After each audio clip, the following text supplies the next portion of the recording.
Selamat siang dan selamat datang di Rumah Pembinaan Sasana Krida Jati Jejer, Trawas, Mojokerto. Dengan ditabiskan, para imam baru ini menjalankan tugas imamat dalam gereja atas nama Kristus dan demi kepentingan umat. Sama seperti para rasul yang diutus Yesus, para imam juga diutus sebagai nabi, imam, dan gembala. Para imam ditetapkan untuk bekerja sama dengan uskupnya. Mereka dipersatukan dengan uskupnya oleh tugas imamat dan dipanggil untuk melayani umat. Diakon Elva lahir di Madiun 10 Mei 1987. Diakon Elva adalah anak pertama dari 4 bersaudara, lahir dari pasangan Bapak Agustinus Tarmiono dan Ibu Susila Murti.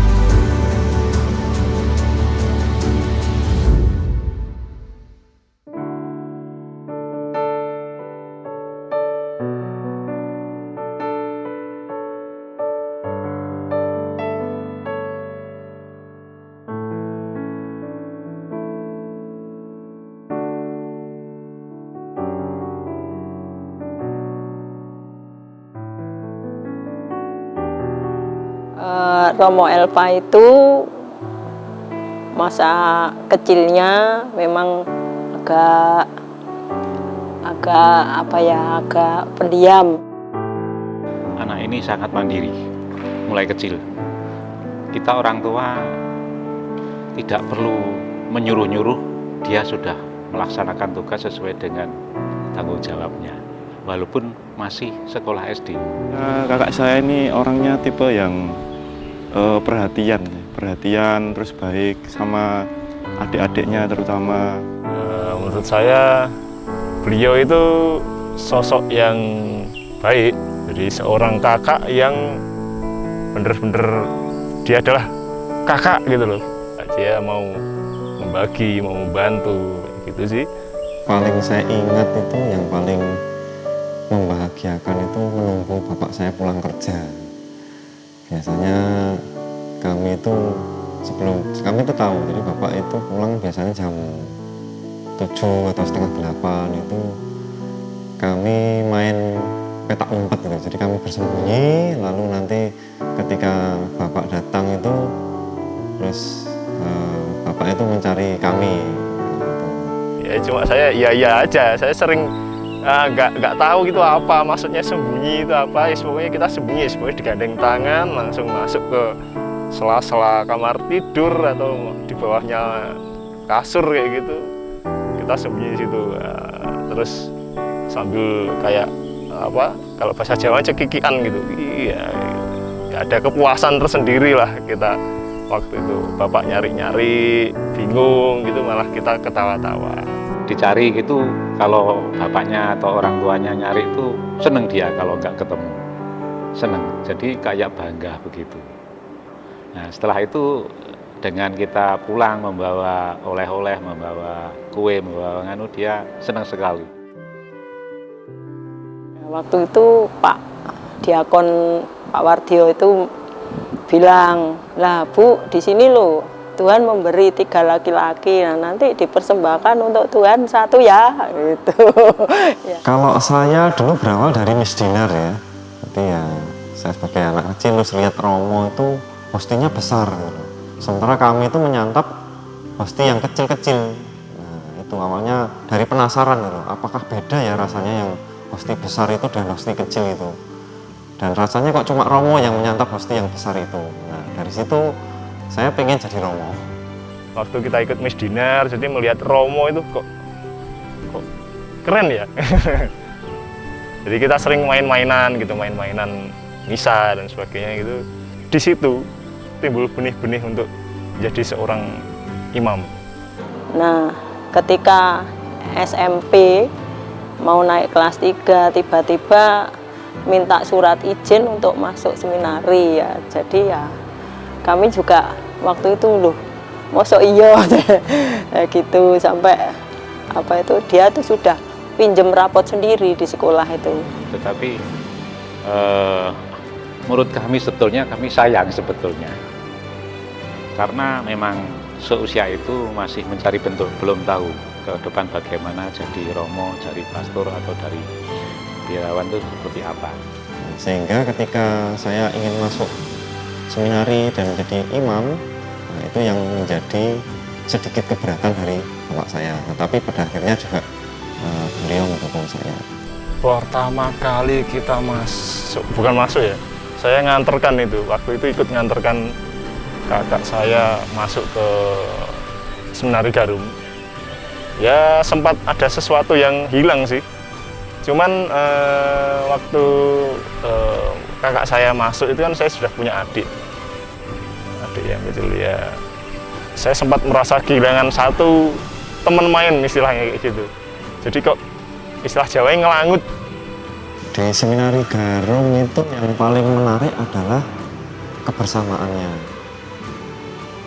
Ternyata enak atau tidaknya makanan itu tidak selalu ditentukan oleh bumbu atau jenis makanannya.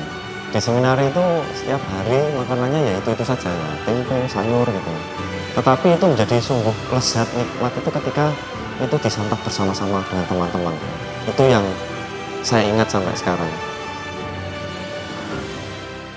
Jadi ketika mendapatkan 1 tahun tor di Karmel, ya dia keluar. Nah, kok kamu kok kemarin kok ambilnya di Karmel kalau dirasa berat itu ya. Sempat masuk biara Karmel, di situ mulai pergulatan, mungkin ada pergulatan. Jadi memang batin, pikiran, perasaan itu campur aduk, nggak karu-karuan. Belum lagi kalau kita diuji yang lain gitu. Nah, terus kalau keluar terus gimana?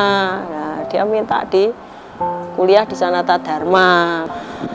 Dalam hati saya begini, wah tak masukkan di IP saja gitu, IP Malang. Sehingga bila suatu saat panggilan Tuhan itu masih menggema, itu masih sejalan itu. Pikiran saya seperti itu. Ya jadi waktu keluar dari biara Karmel memang punya keinginan untuk bersekolah waktu itu. Kita waktu itu pernah nganter ke kos-kosannya ya kecil gitu ya. Cuma Malang kan memang dingin, enaknya meskipun kecil dingin nggak masalah menurut saya. Waktu kuliah kita lebih sering ke Mas Elva kok libur kita sering ke Mas Elva kok ke tempat kuliahnya. Dulu itu kita cuma punya kendaraan sepeda motor, jadi kita naik sepeda motor ke Malang untuk mengunjungi kakak gitu aja sih. Masa itu masa sulit, cuma sama saya, ibu sama adik. Perjalanannya juga menurut saya banyak rintangan waktu pertama ke sana. Tapi kok sudah di sana juga ketemu Pater Elva, ya bikin ibu seneng. Waktu itu ya pernah sih sampai kehujanan, sampai itu dulu kan Lapindo itu kan macet-macetnya dulu pernah, sampai nyerempet mobil itu sampai kena spionnya orang gitu. Ya soalnya ibu sendiri kan perempuan gitu kan, sampai malam-malam hujan-hujan gitu bertiga pakai jas hujan bertiga gitu, masih kecil-kecil saya sama kakak saya. Menurut saya ya sangat berkesan juga itu. Mungkin saya senang ya karena dikunjungi ibu saya, dikunjungi adik saya, dan kami bisa main ke Batu sama-sama. Ya perjalanan itu memang tidak semulus yang kita bayangkan ya. Itu perjalanan itu pasti ada kesandung-sandungnya itu pasti ya. Terus yang saya bersyukur sekali, saya berterima kasih meskipun dia itu tidak sejalan dengan keinginannya, tapi dia itu tetap tekun, dia itu tetap belajar dengan rajin sampai lulus, dia tetap mendapat nilai yang terbaik. Nah, itu yang membuat saya ya terenyuh, ya sedih, ya bangga gitu.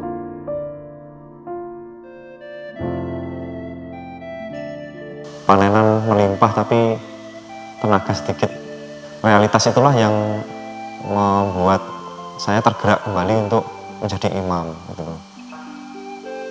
Momen itu ketika saya KKN di Tanjung Selor.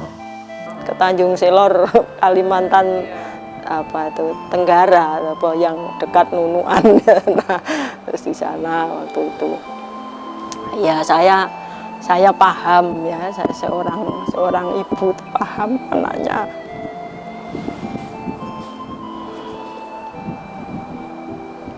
Terus akhirnya berangkat ke Tanjung Selor. Dia tidak punya gambaran seperti apa di sana.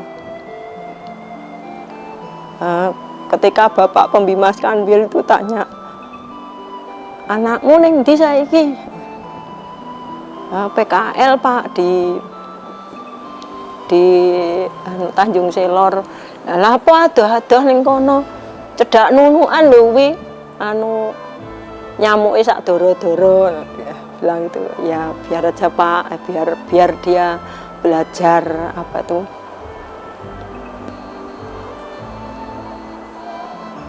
Kesandung-sandungnya orang berjalan itu adalah pengalaman yang membuat seseorang itu lebih dewasa, akan menjadi lebih dewasa. Itu menurut saya seperti itu.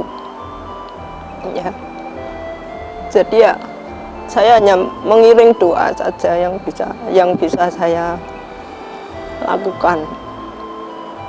Waktu itu saya di paroki Santa Maria Assunta Tanjung Selor, dan pastor parokinya adalah Romo Junet Triatmo, seorang projo Semarang yang menjadi misionaris lokal di sana, dengan Romo Andita MSF. Nah, pengalaman bersama para misionaris itulah yang membangkitkan semangat saya. Saya melihat semangatnya para misionaris itu, para pastor itu, walaupun medannya juga tidak mudah, jauh sekali, berbeda sekali dengan di Surabaya ini gitu. Para romo di gereja karena kasih sayang umat itu ada rantangan gitu kan, daharan untuk romo gitu kan. Sementara di Kalimantan tidak ada seperti itu. Bahkan saya pernah di satu paroki di sana, romonya itu harus bekerja di sekolahan. Dia romo tapi juga pegawai negeri, harus mengajar di sekolahan untuk membiayai hidupnya sendiri. Jadi dia ke pasar sendiri, lalu masak sendiri gitu. Jadi tidak ada, ya itu tadi, tidak ada rantangan daharan untuk romo, tidak ada di sana. Lalu romo itu juga kalau ke pelayanan ke lingkungan atau ke stasi itu juga melewati medan yang cukup sulit, harus naik ketinting namanya perahu itu, melewati sungai berjam-jam, lalu jalan kaki berkilo-kilo gitu. Namun tetap semangat, nah itu loh yang membuat saya bisa ya gitu. Dia kan sudah melanglang di luar selama 6 tahun, dia kuliah 5 tahun, lalu dia mengajar, jadi mengajar di SD Santa Maria Banyuwangi ya. Dia tahu bagaimana orang bekerja, tahu bagaimana anak-anak, terus teman-teman guru ya, teman-teman guru itu kehidupannya seperti apa.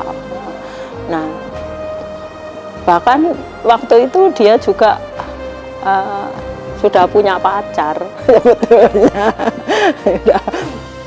Cuman memang waktu itu saya tidak pernah punya keinginan atau cita-cita yang membangun suatu keluarga, menikah, itu belum pernah. Sepertinya Tuhan itu menjaga saya supaya saya tetap pada panggilan saya. Masuk istilahnya masuk kerja, terus punya panggilan kembali untuk masuk ke seminari, itu pun perjuangan yang luar biasa. Terus dia cerita suatu hari ketika dia di pasar, HP-nya bunyi. Nah, setelah diangkat ternyata Bapak Uskup. Ayo mulai nyapa neng kene gitu lah. Terus kok dia ya jemrintil gitu loh, maksudnya kok ya terus balik gitu loh ya untuk masalah yang ini ya, yang tahu persis kan Romo Elva sendiri apa yang membuat dia ketika Bapak Uskup memanggil itu kok langsung begitu saja dia meninggalkan pacarnya, dia meninggalkan pekerjaannya, teman-temannya, terus telepon saya, Bu, aku arep mlebu meneh. Temen ali. Ya kalau ibu sih dari awal masa depanmu kamu sendiri yang tentukan, kamu sendiri yang akan rasakan, kamu sendiri yang akan tanggung. Ternyata pilihan yang paling tepat untuk dia. Nah ini kesannya dengan begitu mereka itu, dia itu menurut saya lebih matang di dalam pilihannya tadi setelah menjalankan liku-liku pengalaman hidup ini. Jadi saya bersyukur dari pengalaman hidup di luar itu Tuhan itu membentuk saya, mendewasakan saya, sehingga harapan saya kelak menjadi imam yang sungguh bisa mendengarkan umat dengan hatinya gitu. Karena ya sudah pernah mengalami sendiri. Jadilah Romo yang mampu mengembalakan domba-dombanya agar tidak tersesat. Romo Elva itu menjadi imam yang bijaksana, yang taat, setia, dan takut pada Tuhan. Seorang imam adalah laksana lautan, jadi menampung segala kekurangan dan keluh kesah seorang umat apapun kondisinya. Imam itu merupakan pemimpin yang melayani dan juga menjadi panutan untuk umatnya. Mas Elva jadi Romo yang baik ya, lebih hangat ke semua orang. Kita sebagai keluarga sayang Mas Elva. Harapan saya besok ingin menjadi imam yang memiliki hati pada orang yang kecil, orang yang tertindas, orang miskin. Bersediakah saudara melaksanakan tugas seorang imam dengan cermat dalam kerjasama yang setia dengan uskup untuk menggembalakan umat Tuhan di bawah pimpinan Roh Kudus? Bersediakah saudara merayakan misteri Yesus Kristus dalam gereja dengan hormat dan setia sesuai dengan Sylvester Elva Permadi? Berjanjikah saudara untuk hormat dan taat kepada saya dan para pengganti saya? Ya, saya berjanji.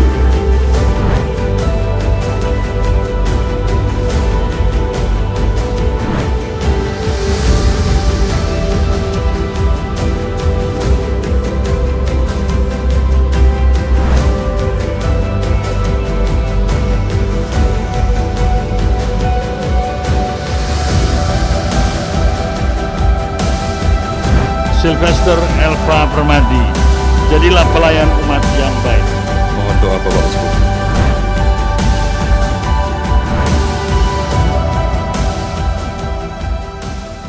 Ibu itu teladan iman saya. Dari ibulah saya bisa mengerti, memahami keiman Allah sendiri. Tanpa ibu mungkin saya tidak bisa hidup, tidak bisa tumbuh.